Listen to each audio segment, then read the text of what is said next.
સુરતના સિંગણપુર ખાતે આવેલા મનપાના સ્વિમિંગ પુલમાં દારૂની મહેફિલ માણી રહેલા પાલિકાના કર્મચારીઓને જાગૃત નાગરિકે પકડી પાડી કોર્પોરેટરને જાણ કરતા કોર્પોરેટર સ્થળે દોડી ગયા હતા અને પોલીસને બોલાવતા પોલીસે સ્થળે દોડી જઈ દારૂની મહેફિલ માણનારા પાલિકા કર્મચારીઓની ધરપકડ કરી હતી। ત્યારે આ અંગે ડીસીપી LD ઝાલાએ જણાવ્યું હતું કે તરણકુંડમાં જ્યાં નાગરિકો બાળકો સ્વિમિંગ કરવામાં આવતા હતા તેવી સરકારી ઓફિસમાં કર્મચારીઓને દારૂની મહેફિલ હરગીજ ચલાવી નહીં લેવાય।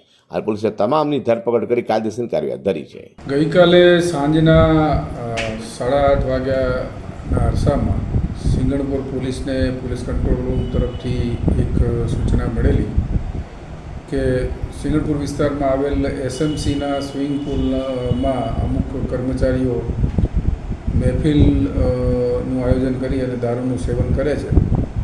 જે મળેલ બાતમી ખરેખર તો આ બાબતે કોઈ મીડિયાના કર્મચારી તરીકે ઓળખ આપનાર વ્યક્તિએ પોતે આ જગ્યાએ આ લોકોને કર્મચારીઓને મહેફિલ માણતા વિડીયો રેકોર્ડિંગ કરેલું અને વિડીયો જે છે એ સોશિયલ મીડિયામાં વાયરલ કરેલો અને વાયરલ વિડીયોમાં પણ એ બોલતા સંભળાય છે અને સ્થાનિક કોર્પોરેટર નરેન્દ્રભાઈને બોલાવે છે। નરેન્દ્રભાઈએ જ આ કંટ્રોલ રૂમમાં ફોન કરેલાની હકીકત તપાસ દરમિયાન જાણવા મળેલ છે।